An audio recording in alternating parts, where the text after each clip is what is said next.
Hello everyone, welcome back to another video.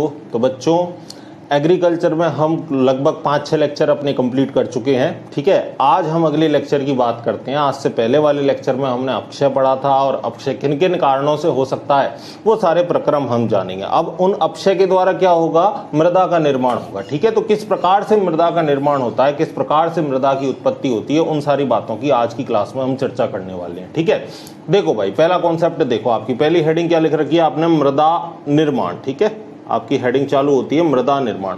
अब मोटी मोटी बात यहाँ पर यह है कि जो मिट्टी का निर्माण होता है वो कैसे होना है कि पहले तो क्या होगा भाई, चट्टान होगा और चट्टानों में क्या होगा, साइड से अक्षय होगा। अक्षय होने से क्या होगा, छोटे छोटे पदार्थ बनेंगे और ये छोटे छोटे पदार्थ आगे जाके किसका निर्माण करेंगे, मिट्टी का निर्माण करेंगे। यही बात है। और ये जो असंगठित जो पैतृक पदार्थ बनेगा, इसको क्या बोलते हैं, इसको बोलते हैं रेगोलिथ।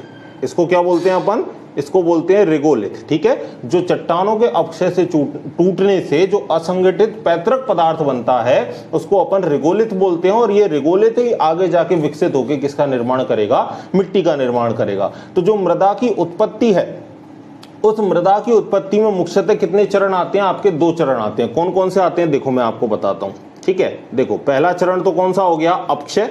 यानी पहले तो क्या होगा, मोटी मोटी जो चट्टान है वो टूट के छोटे छोटे टुकड़े में जाएंगी। फिर अपक्षय के बाद क्या होगा, मृदा प्रोफाइल का विकास। यानी अपक्षय हो गया और अपक्षय के बाद आगे जाके वही पदार्थ किसका निर्माण करेंगे, मृदा का निर्माण करेंगे। मृदा का क्या होगा, यहाँ पर विकास होगा। ठीक है, तो मृदा निर्माण की मुख्यतः कितनी प्रावस्थाएं होती हैं, 2 प्रावस्थाएं होती हैं। कौन कौन सी, कि मूल चट्टानों से कच्चे पदार्थ का निर्माण और फिर कच्चे पदार्थों से किसका निर्माण, मिट्टी का निर्माण, मृदा का निर्माण। ठीक है, तो यही बात आप इस पैराग्राफ में पढ़ोगे। ठीक है, तो पैराग्राफ को पढ़ते हैं, लाइन टू लाइन पढ़ते हैं। ठीक है, तो क्या लिख रखा है, पहली प्रावस्था विखंडन तथा विच्छेदन की विनाशकारी प्रावस्था है। भाई सीधी सी बात है, पहली प्रावस्था में विखंडन होता है, विच्छेदन होता है, कुल मिला के चट्टान के बड़े बड़े टुकड़े टूटते हैं। आगे क्या बोल रखा है, जबकि द्वितीय प्रावस्था संश्लेषण की है। संश्लेषण का मतलब निर्माण। तो द्वितीय प्रावस्था में क्या होगा, ये जो छोटे छोटे टुकड़े हैं मृदा का निर्माण करेंगे। तो द्वितीय प्रावस्था कैसी हो गई, आपकी संश्लेषण प्रावस्था हो गई। ठीक है, आगे जाके देखो क्या लिख रखा है कि मृदा निर्माण की दोनों प्रावस्थाएं भौतिक, रासायनिक तथा जैविक कारकों द्वारा संपन्न होती हैं।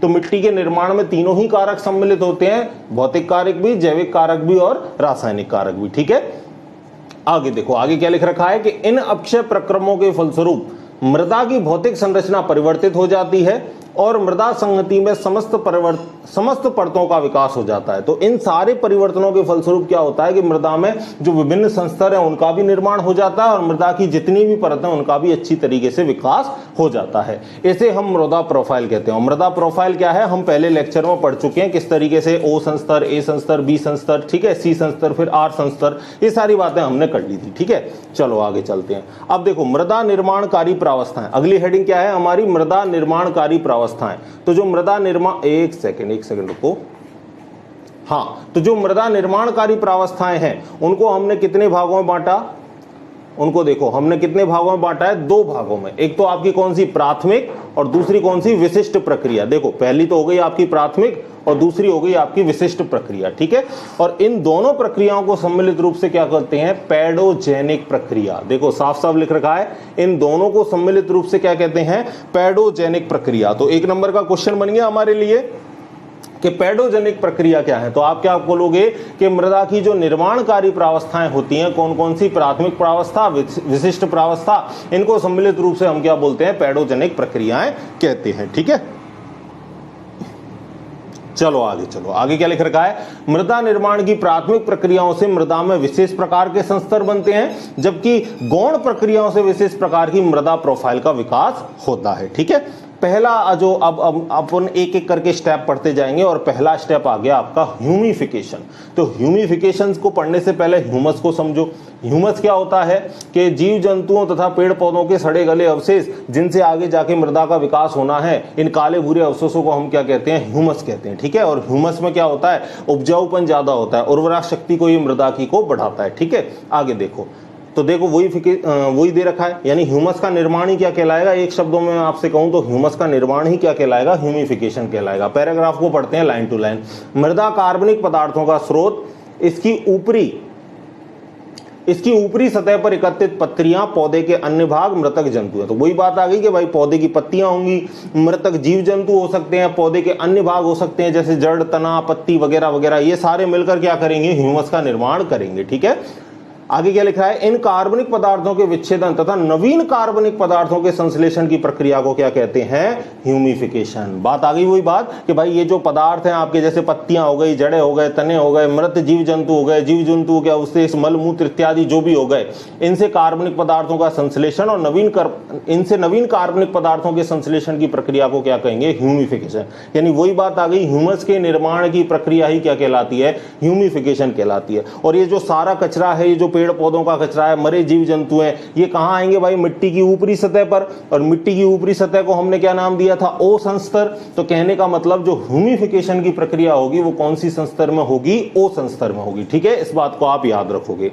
ठीक है, क्योंकि यहां पर ही सूक्ष्म जीवों की क्रियाशीलता भी कैसी होती है, अच्छी होती है। तो इस वजह से जो काम होना है वो कौन सी संस्तर पर होना है, ओसन स्तर पर होना है। तो आपको अगर क्वेश्चन पूछ ले कि मृदा की जो ह्यूमिफिकेशन की प्रक्रिया है वो कौन सी संस्तर में होती है, तो आप आंसर दोगे ओसन स्तर में। आगे देखो निक्षालन। निक्षालन का अर्थ किससे है, निक्षालन का मतलब है धोने से। किसी चीज को जब धुलाई होती है तो उस धोने को अपन क्या बोलते हैं, निक्षालन। अब यहां धोने से मतलब किसका है, देखो पहले पैराग्राफ को पढ़ो फिर अपन बात करते हैं।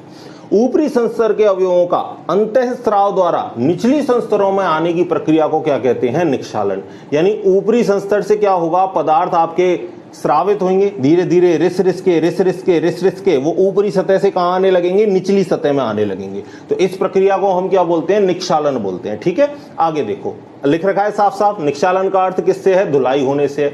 ऊपरी सतहों का निक्षालन संस्तर भी कहा जाता है। यहां से क्या होता है, सिलिका जो है वो आपकी कहां आती है, निचली संस्तर में आती है। अब मुझे बताओ, ऊपर से जो भी तत्व हैं वो घुल घुल कर नीचे कब आएंगे, जब ऊपरी संस्तरों में पानी की मात्रा ज्यादा हो।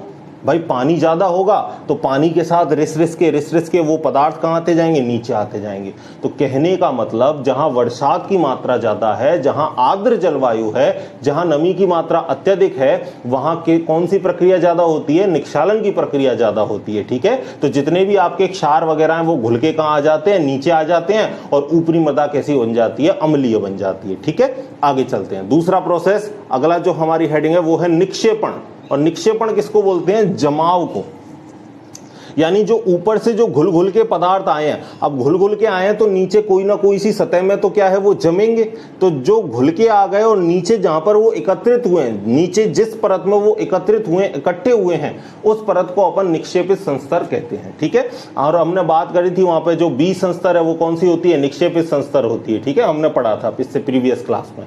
कार्बनिक एवं अकार्बनिक अवयवों के निचले संस्तरों में पहुंचकर जमा होने की प्रक्रिया को क्या कहते हैं, निक्षेपण। वही बात आ गई भाई, जमा होने की प्रक्रिया को हम क्या कहेंगे, निक्षेपण कहेंगे। निक्षेपण का अर्थ क्या है, धुला हुआ से, मतलब जो धुला हो गया, बिल्कुल धुल गया और नीचे जाके इकट्ठा हो गया, उसका अर्थ किससे है, निक्षेपण से है।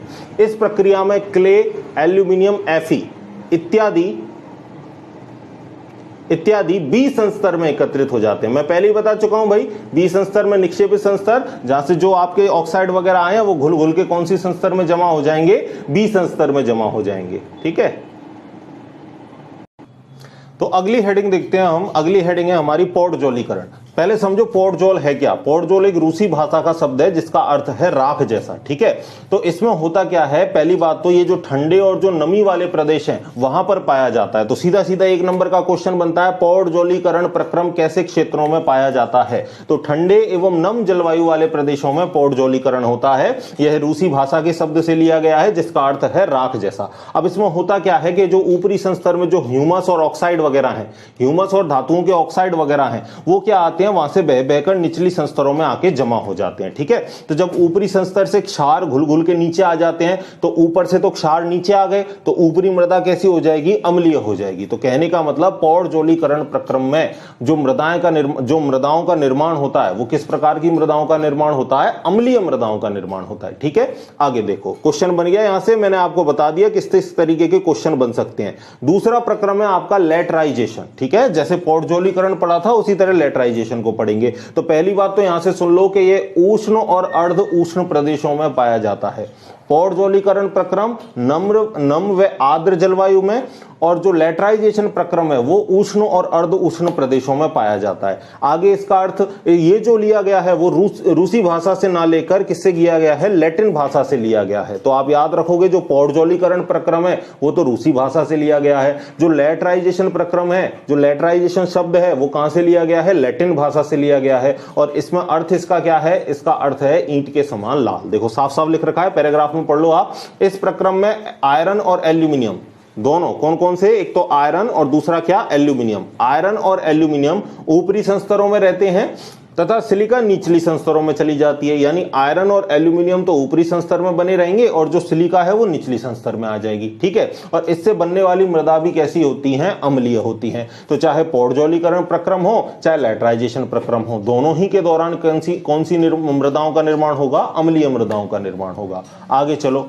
आगे क्या लिख रखा है कि यह लैटिन भाषा के शब्द से लिया गया है जिसका अर्थ है ईंट के समान लाल व कठोर होना, ठीक है। यह लाल रंग ए संस्तर में फेरिक ऑक्साइड की अधिकता के कारण होता है, और जो लाल रंग आता है वो किसकी अधिकता के कारण आता है, फेरिक ऑक्साइड की अधिकता के कारण आता है, ठीक है। तो अगला क्वेश्चन क्या बनेगा, मैंने आपको यहां से बता दिया। और लेटराइजेशन प्रक्रम से जो मृदाओं का निर्माण होता है वो उनका जो रंग होता है वो लाल से लेकर कहां तक जाता है, बादामी तक जाता है, ठीक है। अंतिम लाइन में देखो कि इस प्रकार की मृदाओं का रंग लाल रंग से लेकर कहां तक होता है, बादामी रंग तक होता है। तो एक ये लाइन भी आपको याद रखनी है, ठीक है। तो देखो अगला प्रोसेस है हमारा कौन सा, कैल्सीकरण। तो कैल्सीकरण का मतलब क्या है, कैल्शियम कार्बोनेट का जमाव, कैल्शियम कार्बोनेट का संचयन होना ही क्या कहलाता है, कैल्सीकरण कहलाता है। अभी कैल्सीकरण की घटना होती कैसे, उस चीज को समझो। तो देखो पहले पैराग्राफ पढ़ते हैं लाइन टू लाइन। मृदा के ऊपरी संस्तरों में कैल्शियम कार्बोनेट के संचलन अथवा अविक्षेपण की प्रक्रिया को क्या कहते हैं, कैल्सीकरण। बता चुका हूं मैं आपको, ठीक है। जब जड़ों के पास CO2 ज्यादा होती है, जब जड़ों के पास क्या होती है, CO2 ज्यादा होती है, तो वो किससे रिएक्शन करती है, वो रिएक्शन करती है आपकी पानी से, और पानी से रिएक्शन करके क्या बनाती है, कार्बनिक अम्ल का निर्माण करती है, H2CO3, कार्बोनिक एसिड बन गया। अब कार्बोनिक एसिड से क्या करेगी, ये कैल्शियम के साथ रिएक्शन करेगी और फर्दर क्या बनाएगी, आपकी आगे चल के कैल्शियम बाइकार्बोनेट का निर्माण करेगी। और कैल्शियम बाइकार्बोनेट ही आगे जाके किससे रिएक्शन करता है, CO2 से, और किसका निर्माण करता है, कैल्शियम कार्बोनेट का निर्माण करता है। देखो रिएक्शन में साफ साफ देखना है एक एक स्टेप।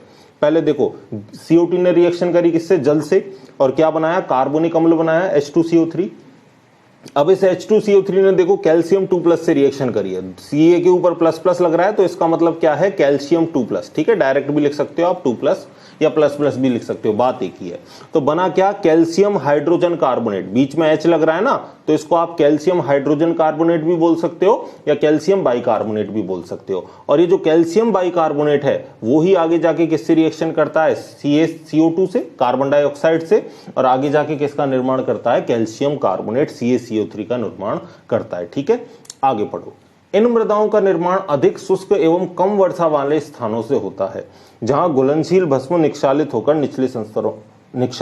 निचले संस्तरों में चले जाते हैं, ठीक है। समझो बात को, ये क्या बोल रहा है कि भाई जहां पर आपकी कम बरसात होगी, जहां पर शुष्क जलवायु होगी, वहां पर इस प्रकार का प्रक्रम अधिक होता है, ठीक है। तो आपसे क्वेश्चन बन जाए कि कैल्सीकरण का प्रक्रम अधिक कहां होगा, तो शुष्क या कम वर्षा वाले क्षेत्र में यह प्रक्रम अधिक मात्रा में होगा। इसके बाद इसका उल्टा आ गया डीकैल्सीकरण।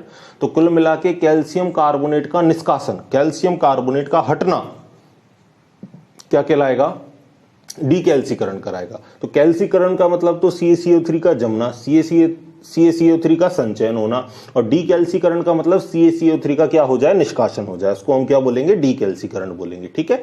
अब ये काम कहां से होगा, आर्द्र जलवायु वाले, भाई वो कहां हो रहा था, जहां बरसात कम है, तो ये वाला प्रक्रम उसका उल्टा है, तो ये कहां होगा, जहां बरसात ज्यादा है, ठीक है। समझ गए आप मुझे बात को, यानी जहां पर आर्द्र जलवायु है, अधिक वर्षा वाले क्षेत्र हैं, वहां पर कौन सा प्रक्रम होगा, डीकैल्सीकरण, और जहां कम बरसात है, शुष्क जलवायु है, वहां कौन सा प्रक्रम होगा, कैल्सीकरण, ठीक है। अगला देखो, प्रक्रम नंबर है 8वां, लवणीकरण। लवणीकरण का मतलब लवणों का जमा होना। जब मिट्टी की ऊपरी संस्तर में लवण जमा हो जाए, लवण का मतलब NaCl हो गया, KCl हो गया, ठीक है, सोडियम के क्लोराइड हो गए, सल्फेट हो गए, ये सारे किसके अंतर्गत आते हैं, लवण के अंदर। तो जब मिट्टी की ऊपरी सतह में लवणों का जमाव होने लग जाए, लवण एकत्रित होने लग जाएं, इस प्रक्रिया को हम क्या कहेंगे, लवणीकरण कहेंगे। ठीक है, आगे देखो, ये लवण सफेद परत के रूप में मृदा के ऊपर रहते हैं। अब नमक का भी आपको पता है कलर कैसा होता है, सफेद। तो जब लवण एकत्रित होते हैं तो मिट्टी की जो ऊपरी सतह है वो कैसी हो जाती है, बिल्कुल सफेद हो जाती है। ठीक है, अगला प्रोसेस पढ़ो।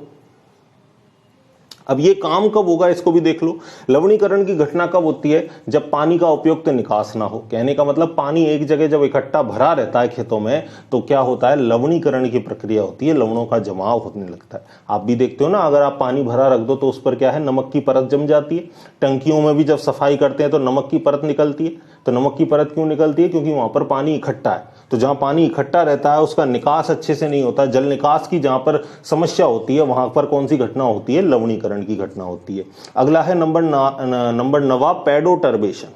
तो पेडोटर्बेशन क्या है कि ये सारे जितने भी हमने संस्तर पढ़े हैं, ये विकसित जो संस्तर हैं, ये आपस में मिलकर किसका निर्माण करते हैं, मिट्टी का निर्माण करते हैं। यह प्रक्रिया क्या कहलाती है, पेडोटर्बेशन कहलाती है। तो कहने का मतलब जो मृदा के जितने भी संस्तर हैं, जो विकसित संस्तर है, वो आपस में मिलकर मृदा का निर्माण करते हैं। यह प्रक्रिया क्या कहलाती है, पेडोटर्बेशन। अब इसके अंतर्गत सारे आ गए, आपके जीव जंतु भी आ जाएंगे। देखो यह क्रिया जंतुओं द्वारा, जैसे दीमक, केंचुए, चींटियां, गाद बनाने वाले जंतु, वनस्पति तथा किले के संकुचन व फूलने के कारण मिश्रण होता है। ठीक है, यानी कहने का मतलब जितने भी कारक हैं आपके, चाहे वो जलवायु कारक हो गया, वनस्पति से रिलेटेड कारक हो गया, डीमे, केंचुए, चींटी इत्यादि जो भी हैं, जो भी मृदा के निर्माण में सहायता प्रदान कर रहे हैं, वो सभी किसके अंतर्गत आएंगे, पेडोटर्बेशन के अंतर्गत आएंगे।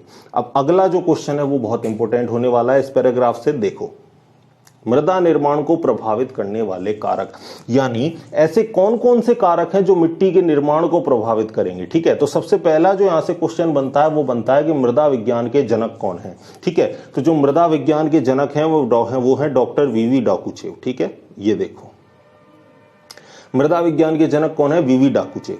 अब वीवी डाकुचेव ने क्या बताया कि जो मृदा की जो निर्माणकारी घटनाएं हैं उनको कौन कौन से कारक प्रभावित करेंगे। तो इन्होंने कौन कौन से कारक बताए, एक तो पैतृक पदार्थ बताया, दूसरा जलवायु बताया और तीसरा जैवमंडल बताया। यानी इनके अनुसार जो मृदा के निर्माण को प्रभावित करने वाले कारक हैं वो तो जलवायु है, दूसरा पैतृक पदार्थ है और तीसरा जीवमंडल है। लेकिन इनके बाद एक वैज्ञानिक और है जिनका नाम है जेनी, जिनका नाम क्या था, जेनी। तो जेनी ने बताया कि जो मृदा के निर्माण को प्रभावित करेंगे ऐसे कितने कारक होते हैं, 5 कारक। कौन कौन से, देखो जेनी ने एक सूत्र भी दिया। ठीक है, सूत्र क्या है, एस बराबर एफ और ब्रैकेट में ClBrPt। ठीक है, यानी जो एफ है उसका मतलब है यहाँ फंक्शन का मतलब कार्य। तो मृदा है जो किस किस का फंक्शन है, Cl का मतलब है क्लाइमेट किसको बोलते हैं आप, जलवायु को। ठीक है, इसी तरह बी हो गया आपका बायोस्फीयर, जीवमंडल। ठीक है, आर से क्या हो गया, स्थलाकृति। पी से क्या हो गया, पैतृक पदार्थ। और टी से क्या हो गया, टाइम समय। ठीक है, पी से हो गया पेरेंट, पैतृक पदार्थ। ठीक है, तो जो मृदा है, जो सॉइल है, एस का मतलब सॉइल, जो मृदा है वो किस किस का फंक्शन है, किस किस का कार्य है, जलवायु का, जीवमंडल का, स्थलाकृति का, पैतृक पदार्थ का और समय का। ये 5 कारकों के अनुसार जो मृदा निर्माण की घटना है वो प्रभावित होती हैं। ये बात किसने बताई थी, भाई जेनी नामक वैज्ञानिक ने। तो 1 नंबर में आपको क्वेश्चन पूछ सकता है कि जेनी वैज्ञानिक द्वारा दिए गए मृदा निर्माण को प्रभावित करने वाले कारकों का सूत्र दीजिए। तो ये आपको सूत्र देना है। ठीक है, एस बराबर, अब कुछ ट्रिक बना लो आप इसकी। एस बराबर आप अपने मन से बना सकते हो, फिर कल, बाहर, कुछ इस तरीके से ट्रिक बना लो पूरी जोड़ के, है ना, जिससे आपको सूत्र भी याद हो जाएगा। ठीक है, अगला देखो, अगले ये जो 5 कारक हैं इनको कितने कारकों पर डिफाइन कर दिया, इनको 2 कारकों पर बांट दिया। पहला हो गया आपका सक्रिय कारक, दूसरा हो गया आपका निष्क्रिय कारक। तो जो मृदा निर्माणकारी घटना है इनको 2 कारकों में बांटा, सक्रिय कारक और निष्क्रिय कारक। अब देखो सक्रिय कारक के अंतर्गत तो कौन आते हैं, जलवायु और जीवमंडल। सक्रिय कारक के अंतर्गत कौन आएंगे, जलवायु और जीवमंडल। और जो इसका निष्क्रिय कारक है उसके अंतर्गत कौन आ जाएंगे, बचे हुए तीनों। भाई 5 कारक पढ़े थे आपने, तो जलवायु और जीवमंडल तो किस में आ गए, सक्रिय कारक में। अब निष्क्रिय किस किस में आ जाएंगे, देखो निष्क्रिय एक तो कौन सा हो गया, निष्क्रिय हो गया आपका, एक सेकंड इसको नीचे करते हैं, देखो जलवायु और जीवमंडल, ये तो किस में आ गए, सक्रिय कारक में। तो जो स्थलाकृति है पैतृक पदार्थ है और जो समय है ये किसके अंतर्गत आ जाएंगे, निष्क्रिय कारक के अंतर्गत आ जाएंगे। तो आपसे 1 नंबर का डायरेक्ट क्वेश्चन बन सकता है कि मृदा के सक्रिय कारकों को बताइए, मृदा के निष्क्रिय कारकों को बताइए। ठीक है, तो आप बता सकते हो। एक बार पैराग्राफ को और पढ़ लो लाइन टू लाइन। सक्रिय कारक ऊर्जा प्रदान करते हैं जो द्रव्यमान पर मृदा निर्माण का कार्य करते हैं। तो सक्रिय कारक किनको कहेंगे, जो ऊर्जा का प्रदान करते हैं। निष्क्रिय कारक में क्या लिख रखा है, ये कारक मृदा निर्माण कार्य द्रव्यमान के स्रोतों एवं उसको प्रभावित करने वाली दशाओं का प्रतिनिधित्व करते हैं, निष्क्रिय कारक कहलाते हैं। यानी कहने का मतलब जो निष्क्रिय कारक हैं वो ऊर्जा प्रदान नहीं करते, सिर्फ किसका काम करते हैं, प्रतिनिधित्व का काम करते हैं। उनको हम क्या कहेंगे, निष्क्रिय कारक कहेंगे। ठीक है, फिर इसका एक चार्ट भी बना रखा है, तो इस चार्ट को भी आप अच्छी तरीके से याद कर सकते हो कि जो मृदा निर्माणकारी कारक हैं इनको 2 कारक, सक्रिय कारक और निष्क्रिय कारकों में बांटा। सक्रिय कारक के अंतर्गत जलवायु और जीवमंडल हैं और निष्क्रिय कारक के अंतर्गत कौन कौन से हैं, पैतृक पदार्थ, स्थलाकृति और समय। ठीक है, तो आज का लेक्चर हम यहीं खत्म करते हैं। मिलते हैं इसी तरीके के अगले लेक्चर में, तब तक पढ़ते रहिए, खुश रहिए, धन्यवाद।